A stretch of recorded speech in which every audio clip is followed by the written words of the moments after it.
For Yuri Krupp, he was going to be the assistant coach. The head coach decided to take a job elsewhere. They asked Yuri Krupp, who did not have the kind of head coaching experience that you would think.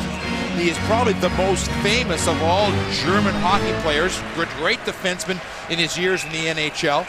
But he said, you know what, I'll take it. There's no guarantee of how long I'm going to do it. He changed the atmosphere. It had always been a situation where they brought in 20 players. They were set to be in the Olympic Club. He called in 30 guys, and they scrimmaged every night. They were fighting for jobs. The whole thing took a different atmosphere. There was no country club atmosphere around this German club, so they have guys hungry for spots. Here's a bouncing shot, score! The shot from the point, taken by number 52, Alexander Seltzer, definitely hit something on the way in.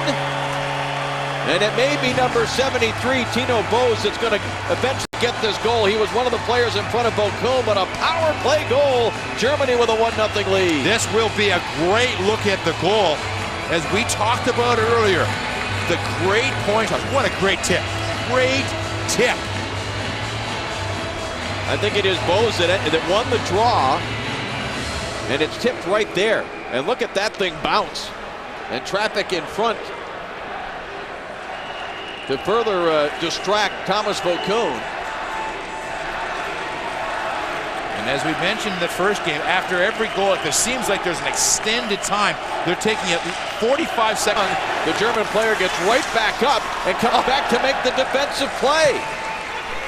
What a great effort there. He was down.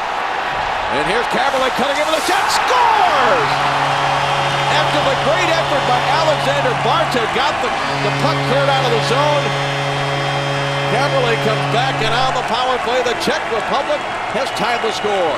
Great shot, nice play, but an awful line change by the Germans. They are going to be kicking themselves on the bench, because as they head up ice right here, the puck is going to come up, and away they go. No one could get back.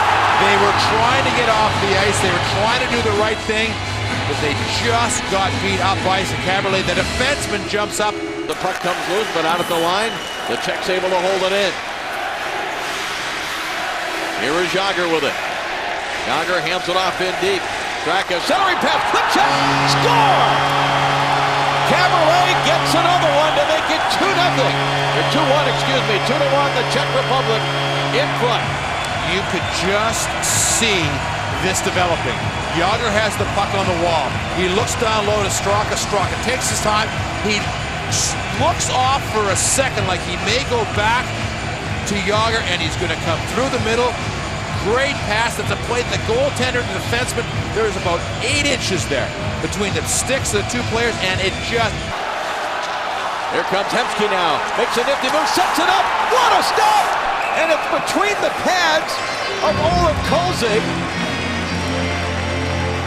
If there's what a save this is right here. If there's a better save made today, you're going to have to find it.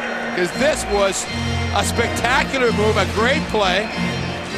And Elias, that is a kind of play where you do exactly what you're supposed to do. It's a perfect shot, a right shot.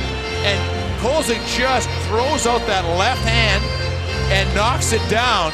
But this is that kind of leadership. Watch his right leg right there. I think he actually, that puck may have been still going to cross the goal line, and as he was flopping back the other way, just out of the reach of Martinic, number 32. Eric Malik hands it off, Sidlitsky. Long stretch pass here for Chayanik. He's being chased. What a defensive play made by number 13, Schubert. He may still get a penalty, but I'll tell you what. He got all the way back there. I think we're talking penalty shot here. Wow. If he pointed where I think he pointed. He did. I wasn't sure there was a penalty at all. Here's Chayanik, and watch what Schubert does here. Well, he never did touch the puck until right at the very end. I'm not even sure that he got it there, but we are going to have a penalty shot. Oh, that's a great shot of the ref cam, and look where he's pointing. We got that's probably the first time ever in the history of the ref cam we've seen not a penalty, but a penalty shot pointed out right there on camera. How great was that? You can see the outstretched hand of Dan Marwelli. Now they can pick any player, Peter, in international play. It does not have to be the player Chayanik who was interfered with. And also it was Gigantic who was getting taped on a previous time when he was off the ice, so they may want to go with somebody else. Well, there are so many people to choose from. You see about 8 guys putting their leg over the board saying, "Coach, I'm ready to go," but it's going to be Milan Hajduk. As good a set of hands, and you know this, Peter, as anybody in the National Hockey League, a star with the Colorado Avalanche. And if I know Milan Hajduk, he's going up over Colzic's catching glove.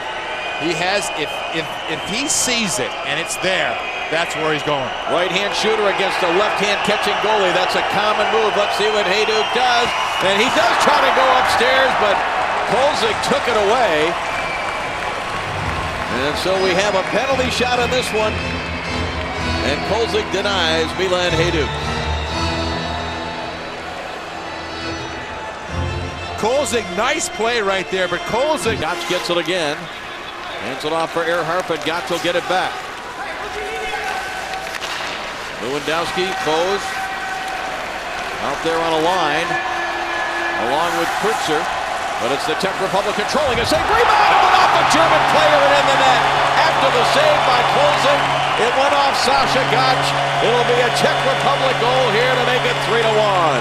And here's where the skill of Jágr, in a different way than the shot, set up this goal. Jágr will get the blue line, and once he does, people just back off. And as he is able to turn, he's a left-handed shooting right wing. You see the man back off just enough, respecting that one-on-one ability.